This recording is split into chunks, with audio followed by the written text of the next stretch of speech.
Boris Johnson is gone and we have a new Prime Minister, but unfortunately for Liz Truss, we all remember what she said and did during the leadership race, so while her style is different, it's still more of the same. I'm determined to deliver for everybody across our United Kingdom. And yet you announced plans to cut the pay of civil servants who live in the poorest areas of the UK. Through reducing taxes on people across our country, we will make sure we get the investment and the jobs that people deserve. And yet when it was pointed out to you that your tax-cutting plans would give more money to rich people than poor people, you said that that was fair, which means that you genuinely believe that rich people deserve better lives than poor people. Then there was this comeback against Keir Starmer. There is nothing new about the Tory fantasy of trickle-down economics.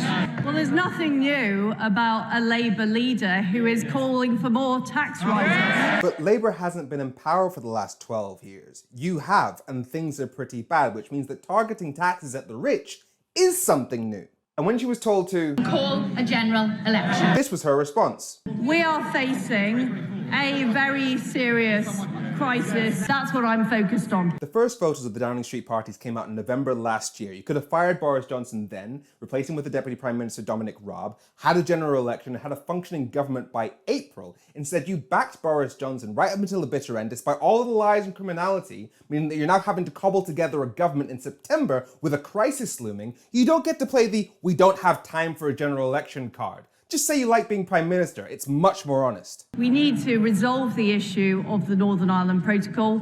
My preference is for a negotiated solution. The Northern Ireland Protocol is part of the Brexit deal that the Tories started negotiating in 2017, and now she's saying she needs to renegotiate it. But it does have to deliver all of the things we set out in the Northern Ireland Protocol bill. Which means that the fourth Prime Minister that we've had since the EU referendum in 2016 is currently passing laws to decide our negotiating priorities for a deal that they started negotiating 5 years ago. And what we cannot allow is for this situation to drift. Okay, so you're promising not to let this go on and on, like you'll get it, I don't know, done. I feel like I've heard that somewhere before. Because my number one priority is protecting the supremacy of the Belfast Good Friday Agreement. Really? Because the Good Friday Agreement says that the British and Irish governments would work together as friendly neighbours and as partners in the European Union. So if protecting the supremacy of the Good Friday Agreement is your number one priority, I trust we'll see you at the National Rejoin March this Saturday.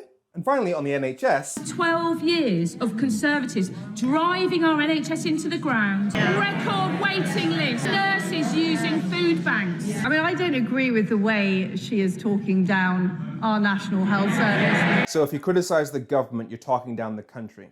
Like I said, different style, same nationalistic propaganda.